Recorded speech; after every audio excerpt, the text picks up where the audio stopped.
Hey y'all, welcome to my channel. For anyone who's new, I'm Josh from Louisiana and I'm here to bring a little Southern charm to your Sundays.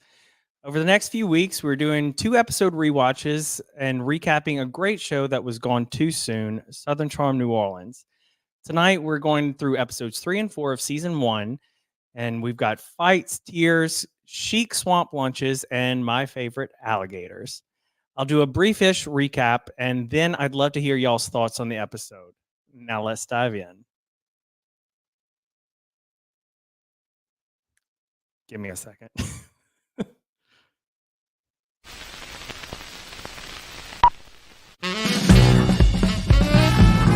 time, big easy, a little secret that I keep from me.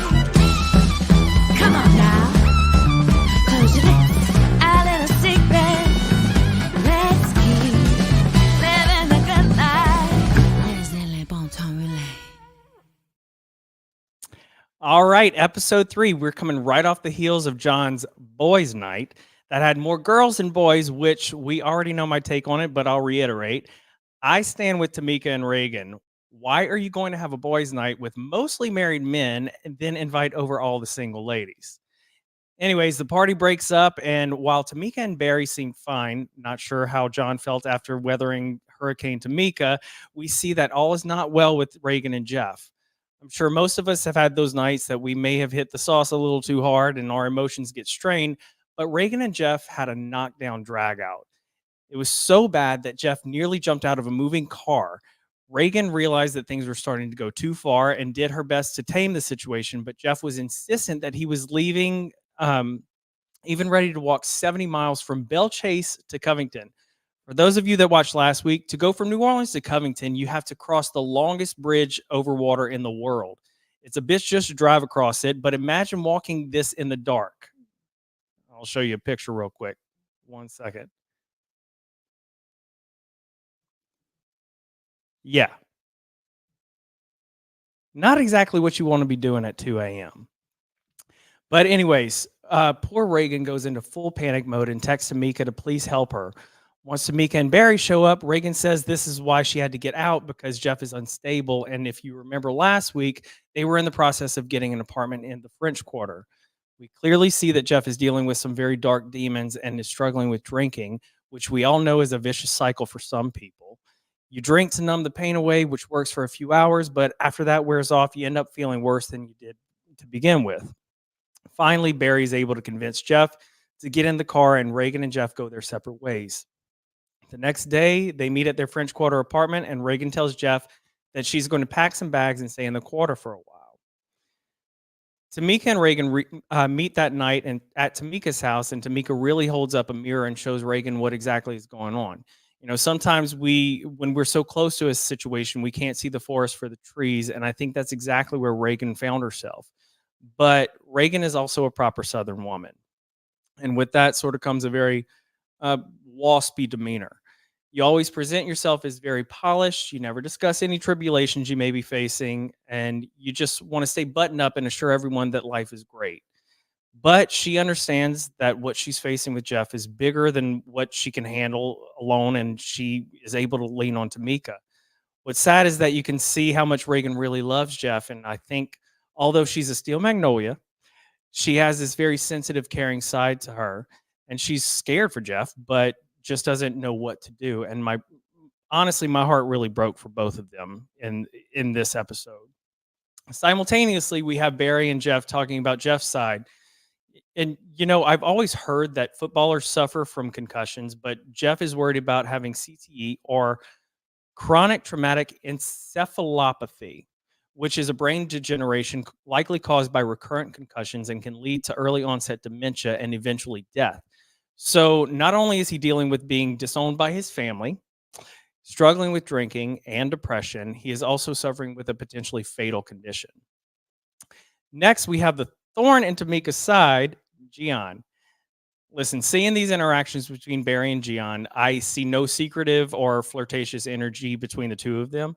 And I don't think that Tamika is even really threatened by Gian, but you can't deny that it's a little humorous just to see how Gian gets under Tamika's skin. Honestly, I have a few people in my life that I see that And I think to myself, why are you here? But it doesn't seem like Gian is really trying to be helpful, is really trying to be helpful with Barry and the growth of his business. Now, back to my precious girl Reagan and the launch of her jewelry line. Side note, if you haven't checked out her jewelry yet, you need to head over to reagancharleston.com.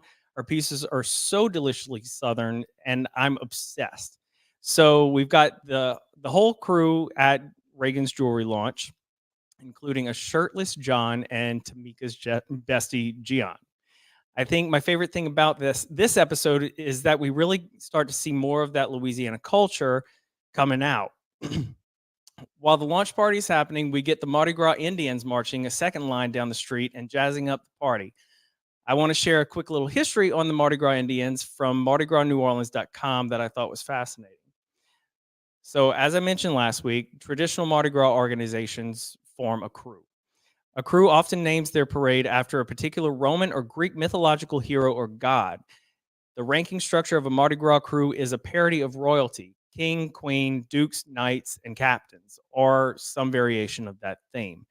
Many of the more established crews allow membership by invitation only. Few in the ghetto felt they could ever participate in the typical New Orleans parade. Historically, slavery and racism were at the root of this cultural separation. The black neighborhoods in New Orleans gradually developed their own style of celebrating Mardi Gras. Their crews are named for imaginary Indian tribes according to uh, uh, the streets of their ward or gang. The Mardi Gras Indians named themselves after native Indians to pay them respect for their assistance in escaping the tyranny of slavery. It was often local Indians who accepted slaves into their society when they made a break for freedom, and they never have forgotten this support. Now, back to the party. We meet Reagan's friend Rachel, who is married to Mike McKenzie, who also played for the New Orleans Saints. Reagan shares what she's been experiencing with Jeff and how much of a struggle it's been for both of them, only to find that Rachel is experiencing similar trouble with her husband. Rachel shares that CTE is something they worry about every day. Then we get an inquisitive Tamika asking Justin about his relationship with Kelsey. Now, mind you, Tamika is dealing with a blown out back. She's had a few drinks and she's feeling saucy. She straight up tells Justin that she doesn't think that Kelsey is the one for him. Of course, Justin thinks that Tamika is sticking her nose where it doesn't belong and delivers the most hilarious and disgusting one-liner, saying that I think Tamika sticks her nose so far up other people's asses that she can smell what they had for dinner last night. Classic Justin. Then enter Kelsey and things get awkward. Tamika really puts it all out there. She tells Kelsey that Justin doesn't think she's the one, and you immediately see Justin start sweating. But it's not long before my little steel magnolia comes in and breaks things up. Much like Meredith's bathtub, you do not come for Reagan Charleston's party and start making her guests uncomfortable. Now I see where Tamika was coming from, but I also see Reagan's side that this was not the time or the place to be having that conversation. But you got to love Tamika for getting those hard-hitting conversations started. Next, we have John Moody heading right back into the eye of the hurricane. What seemed like was going to be an olive branch about boys' night quickly turned into John calling Tamika insecure. Honestly, you have to admit that took some balls and it kept things interesting, but you could see that switch flip in Tamika. All I could think was, and hold on, I got a gift for this one. John Moody, you in danger, girl. So, anyways, then to add insult to injury, John's friend doubles down and shines a spotlight on the word insecure. Tamika calls the friend a parrot, who fires back saying, "At least I don't look like one," and immediately activates Barry. Now, if there's one thing you don't do in front of a proper Southern man is disrespect a lady, especially not his wife. Then it devolves into John's friend egging Barry on to punch him so he could sue him, which I really didn't get why it needed to go there. But this fires Barry up even more, and he calls him the F slur. And episode 3 comes to a close. Not to worry, because we get right back into it in episode 4, and no one is cutting Barry any slack for using that word. We start with Barry, Justin, and Tamika's brother Sonny at lunch. Unfortunately, in the South, that is a slang that is thrown around quite casually, but I commend the guys for actually holding Barry accountable. Justin tells him, you using that word is just like someone using the N word to a black person. And I'm not comparing the struggles of people in the LGBTQIA community with the struggles of people in the black community, but I do think that we can commiserate on what it's like to be a person in a minority and having people weaponize derogatory terms against you, which is exactly where I think Justin was coming from. Let me say that I do not condone anyone using that word. Personally, I get a shot of tension shooting down my spine like electricity when I hear it, but I also don't harbor any animosity towards Barry. He made a mistake and immediately owns up to it and absorbs what the guys are saying to it. Next, we're at Nikel's house for what was supposed to be a lovely meal with Reagan, Tamika, Nikel, and Rachel that quickly turned into a heated debate of the ladies who lunch versus Hurricane Tamika and an uncomfortable Benny Poppins. If you've been watching, you know that Benny Poppins is Nikel's personal chef. And honestly, the scene was entertaining just for Benny Poppins' facial expressions alone. Reagan immediately goes in telling Tamika that her approach about Justin and Kelsey's relationship was uncalled for and neither the time nor the place to have that discussion.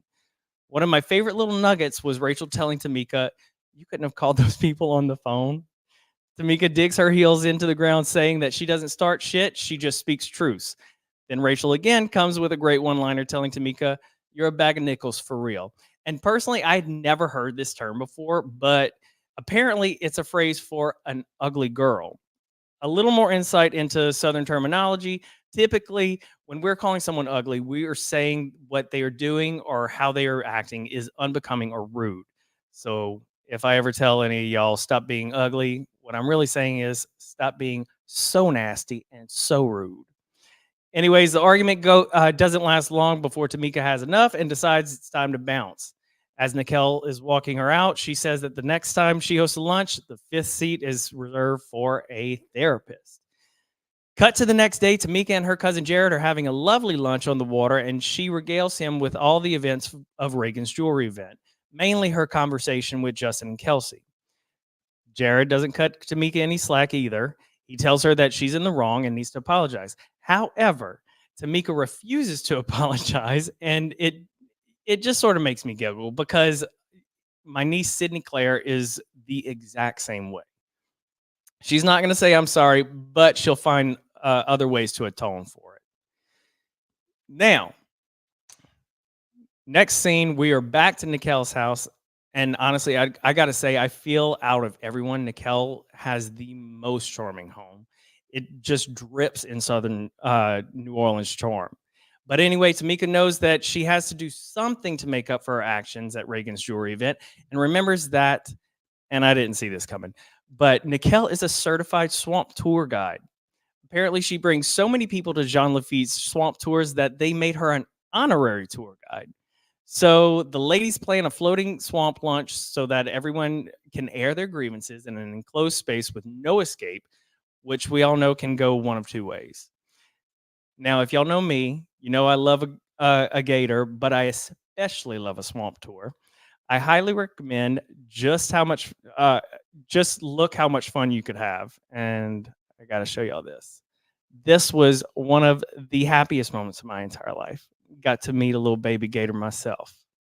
I wanted to bring him home to LA, but I don't think that would fly.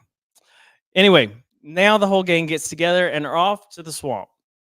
They actually did get my mouth watering a little bit when they started talking about alligator, which, if you've never had it before, is absolutely delicious. But I don't recommend getting it anywhere unless you find yourself in Louisiana, because I don't trust anywhere else to do it correctly.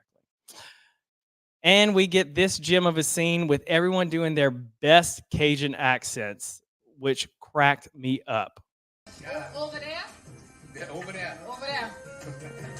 Down by the bayou, they all talk a little slow and they talk like that, like by the Thibodeau, by the Cajuns. Everybody's baby. You know, everybody is baby. No matter if you're male, female, whatever. Baby. It's like having something in your mouth and trying to talk and you just like... So you know down the bayou we go gator hunt there, yeah? Y'all have buku fish tonight? They be like, what is a buku fish? Yeah, sometimes you need subtitles. Thank you, Reagan. Absolutely. Sometimes you need subtitles. So anyways, Our last cast member to arrive is John with Tamika's best frenemy, Gian. And Tamika spouts off the most hilarious analogy, saying that Gian is like an STD. Don't know that I would ever want to be compared to that, but she caught her in high school. Barry caught her a few years ago, and now John's caught her. I don't see why Gian is so bad, but honestly, it's hilarious to see Tamika express her grievances about her. After a lovely and chic lunch prepared by Benny Poppins, Tamika decides that the time has come to address the issues and says, I want to apologize to some people, not everyone, because some people I don't know I don't owe apologies to. What cracks me up the most is that she never actually says the word I'm sorry, but she admits her wrongdoing and she says that she hopes her apology sets in. I, I love her. Then, of course, the crew addresses Barry's choice of words with John's friend. And you know what? Honestly, I was so pleasantly surprised to see that no one condoned the use of that word. Even Jeff, who being from the NFL, you may not expect to care much about the fact that Barry used that word. He himself addressed the toxic masculinity and how that's a problem. And being a gay man from Louisiana, who's had my own run-ins with homophobia, I found the entire conversation to be very refreshing. Production and even the cast could have glossed over the issue and swept it under the rug, but everyone addressed it. And Barry used that opportunity to acknowledge and that it was wrong and vowed to do better, which honestly made me love him even more.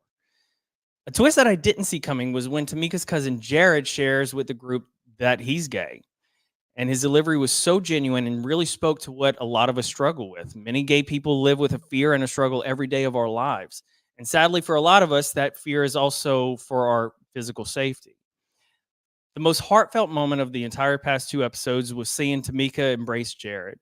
You could see, that true, raw family love. Finally, we wrap the show with learning that Jeff has decided to go to therapy and a deep conversation between Rachel and Reagan. While Rachel commends Jeff for going to therapy, she tells Reagan that his healing begins with her because he needs her now more than ever. Reagan admits that Rachel is the voice of reason and knows that she needs to be more present for Jeff. It's obvious that the reason Reagan is able to lean on Rachel is so heavily is because there is no one else on the cast that can relate to what Reagan and Jeff are going through. Sadly, because of Rachel's husband's CTE, they learned that he may have early onset dementia, and this is a man in his early 40s. It's sad because as much as we all love football, especially in the South, these men are destroying their bodies and minds for our entertainment. It's so bad, in fact, that Jeff says that if he had a son, he wouldn't let him play football. But back to Reagan and Rachel. The last shot of this episode, Rachel tells Reagan that if she moves to the French Quarter without Jeff, she will end up divorced. So, sorry that was a little bit longer than I was anticipating. I'm interested in y'all's thoughts on on episodes 3 and 4 and the moments that really stuck out to y'all. So, let's hop into the comment section.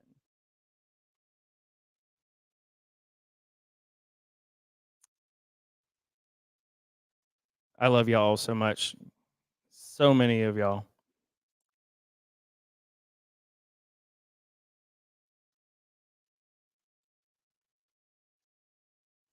Swamp tours. I want to visit a swamp one day. I wonder if it's like True. Oh God, True Blood. Really? No, it's not like True Blood. True Blood is like a total farce. Don't believe in anything you see from Hollywood. Yeah. Yes. Exactly. Ain't nobody walking from Bell Chase to Covington. What's up, N Dub? What you cooking for dinner, baby? Yes. I feel like that would absolutely be an amazing race challenge. Yep. Tamika and Gian just no. They have a very strained relationship. I am not broadcasting from NOLA. I'll be in Louisiana tomorrow. Thank God. I got to get the hell out of LA, y'all.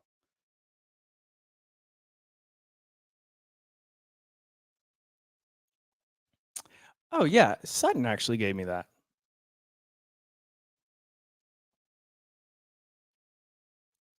My sister's best friend was good friends with Reagan and was at that party. Oh, yeah.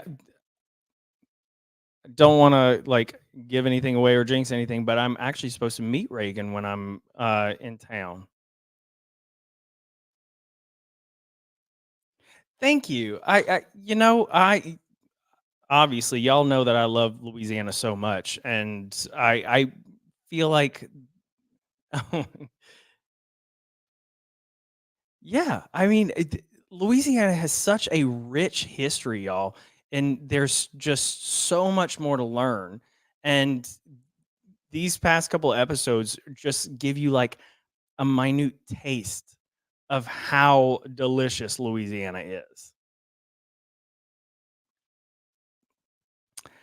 I am actually burning the homesick candle for Louisiana. Zach got me that. Thank you, Zach. It smells like magnolias.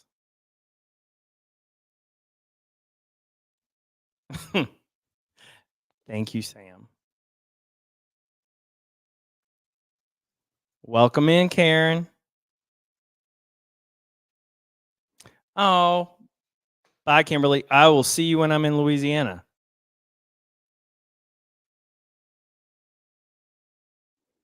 No, Rummy, it is not a green screen. This is my apartment.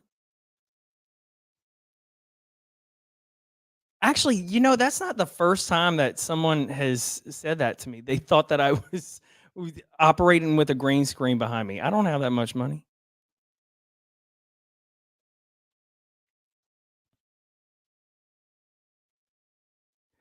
They listen, that is my goal. I want to get Southern Charm New Orleans back on Bravo because there I just don't think that it got a good enough shot. Um I know that like 2019 was their final season and then we had the pandemic and everything, but we deserve another go.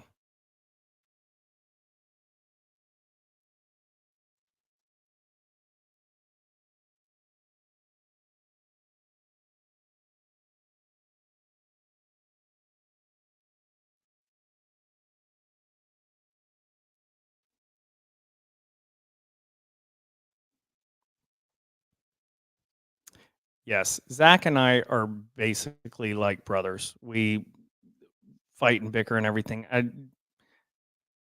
Trust me, Zach's no porcelain doll.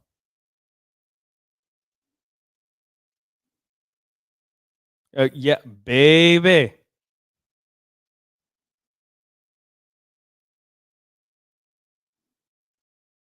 I love True Blood too. It's just total bullshit. I- it's a story about vampires in Louisiana, but you know,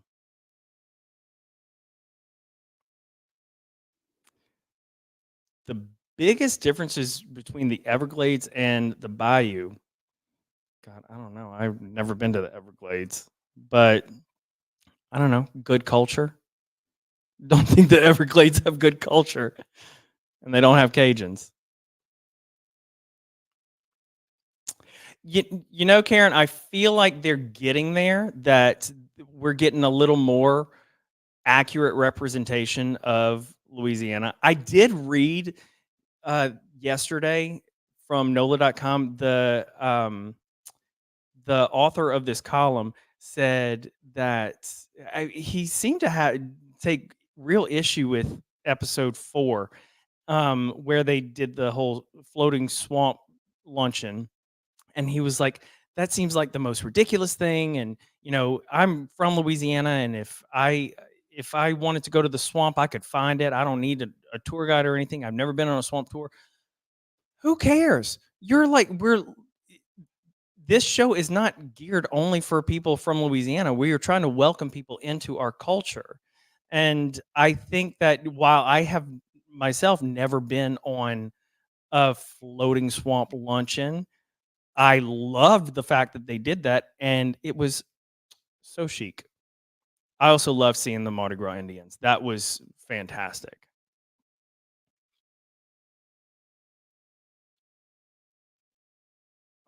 Mac and cheese with beef. Hmm.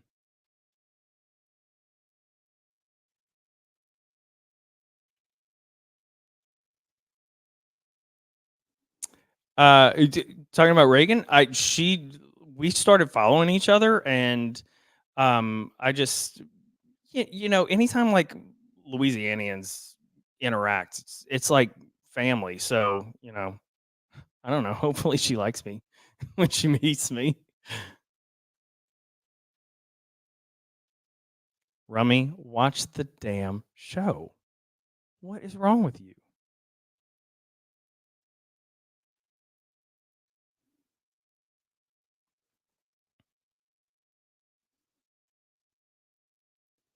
Thank you. I try to keep it as southern as I possibly can, being in the land that is so far removed from the South.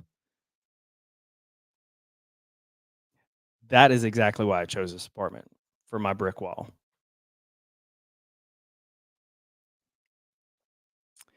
Is New Orleans like Coven? Um, Parts. Yeah, like I feel like American Horror Story Coven really captured the charm of New Orleans.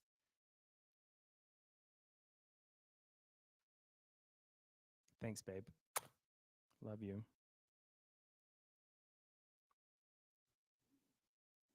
Oh, NWO, baby.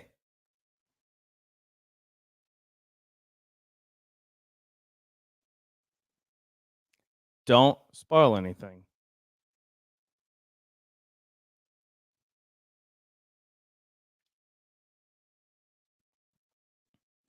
I keep telling you, never say never.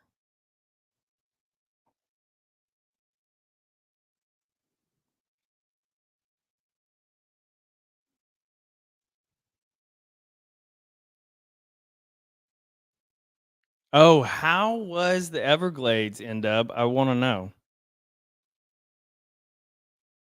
Absolutely not. I am so deathly petrified of snakes. I can't. The, the funny thing is, I'm actually scared of all reptiles except for alligators. The one that could like kill you more than any of the other ones. I love alligators.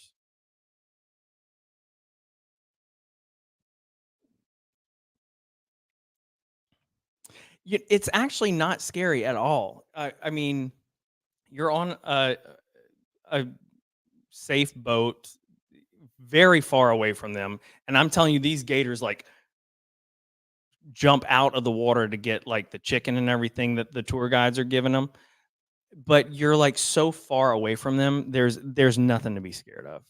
I 10 out of 10 recommend a swamp tour.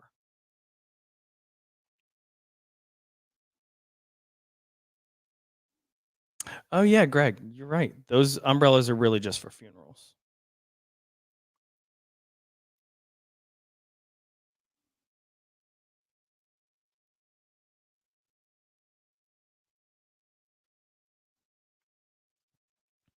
Yeah, the fact that they were able to have like a true, like authentic conversation about it, and listen again, I don't harbor any like resentment or anything for Barry saying that.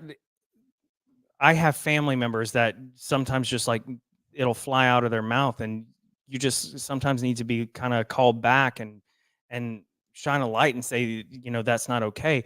But the fact, I think it was the most admirable that Barry like sat and listened and said that, I know that I should never use that word. I know the dagger that comes with using it to people like Jared who I care about. So I thought it was very uh, overall this episode was just really great because in the South it's usually they just won't talk about it, but they address it very well.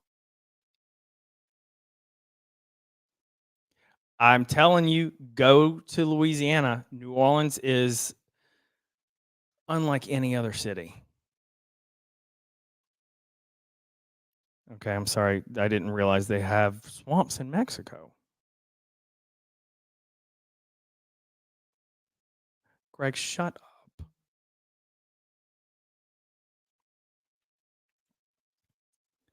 They weren't making fun, Conrad. I mean, they were, you know, imitation is the sincerest form of flattery.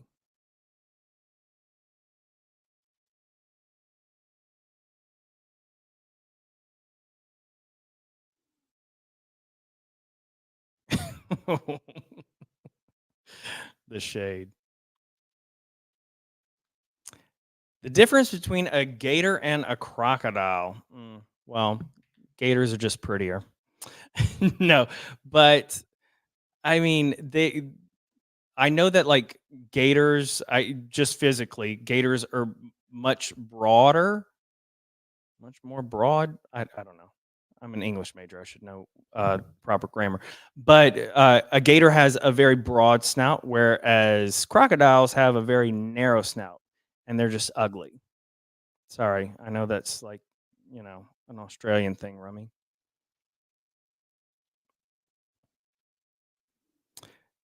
Typical Christmas dish from, I'm assuming LA, you mean Louisiana. My typical Christmas dish from my family is we do cornbread dressing, which is essentially kind of like a southern stuffing, I guess. But that's what I look forward to every year that I go home. Yeah, he did. Like, and and that's something that like unfortunately a lot of southern men would be like, oh, just get over it. But Barry like really like absorbed everything everyone was saying and you know just did better.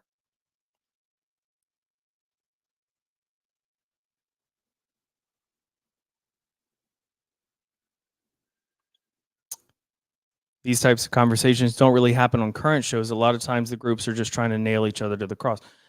I mean, yeah, I don't disagree with you. Everybody's always out to get each other, but this episode was just great that like it felt like everybody coming together. Another reason that Louisiana's so good.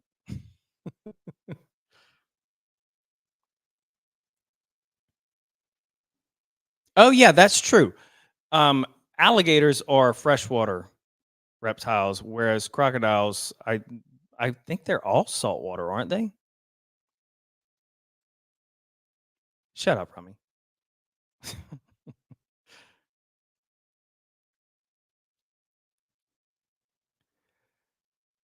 What was your clutching of pearls moment?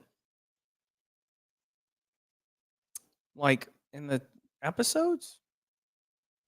I don't know that I really clutched my pearls too much in this episode or in these two episodes. There was nothing really scandalous that happened. I mean, I think that John's friend like well, I mean, obviously the Barry calling him the F slur, but like calling Tamika insecure, but then also saying that he wanted Barry to punch him so he could sue him. And I was like, why are you going there? That is so ridiculous.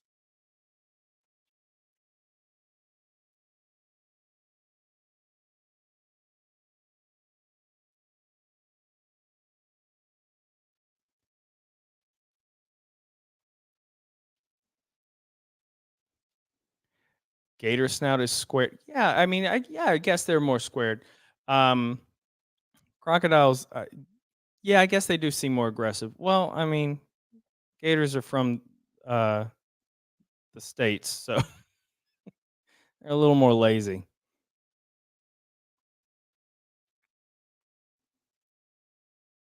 Oh, Rummy. So for y'all, those of y'all that don't know, Rummy is from Australia, and look at her coming in with the y'all.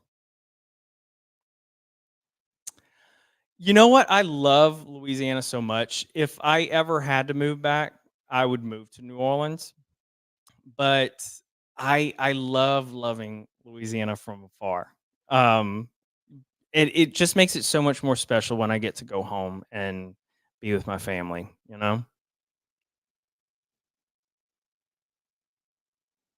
Listen, we're getting all kinds of education tonight. Crocs are both salt and freshwater. Thank you, Marianne.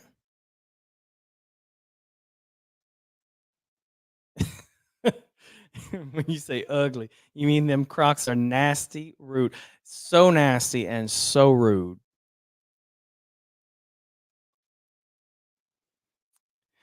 I know. I mean that. Oh, gosh, the whole seeing Jeff struggle just over these past few episodes was really tough, and I think that you know it was tough to see Jeff and Reagan's interaction at the beginning of episode 3, and I know that they had a little bit to drink and everything like that, but there was no doubt in my mind, that Reagan really loved Jeff and she was really concerned for him. I think that it just got way too heated, way too quickly, and um, yeah, I think that Reagan was doing the best that she could with the situation.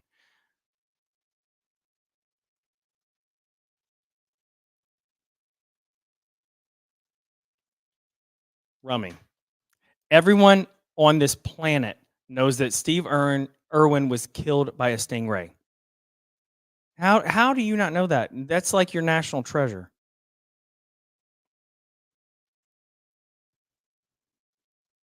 They are kind of like big puppies. You see my little puppy? Hold on, I got to show this again. Look how cute he is. Oh my god, I loved him so much. I'm gonna come back with one. Y'all wait and see.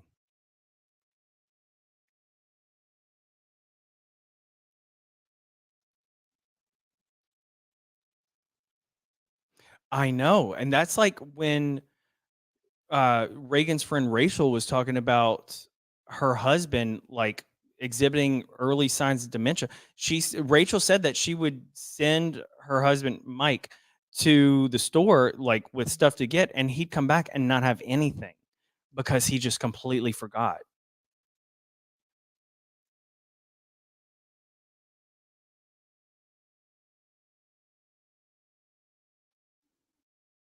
Well, I'm an international treasure.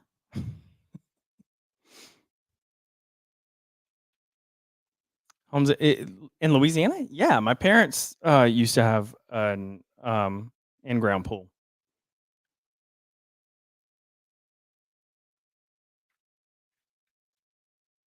Love you too, Karen.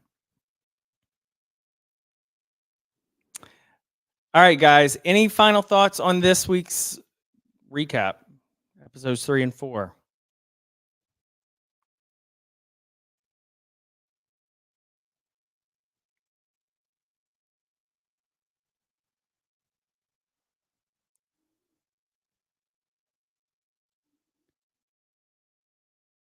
Uh, no, I never actually.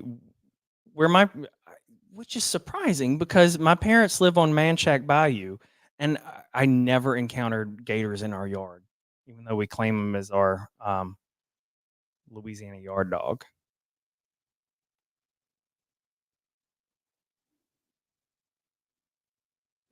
For those of you that don't know, this is my best friend, and he loves to give me shit all the time.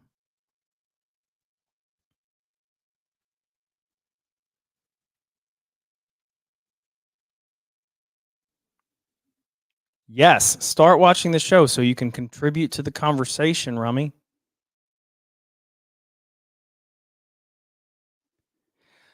Well, yeah, they're not menaces in Louisiana. I think mainly because we eat them.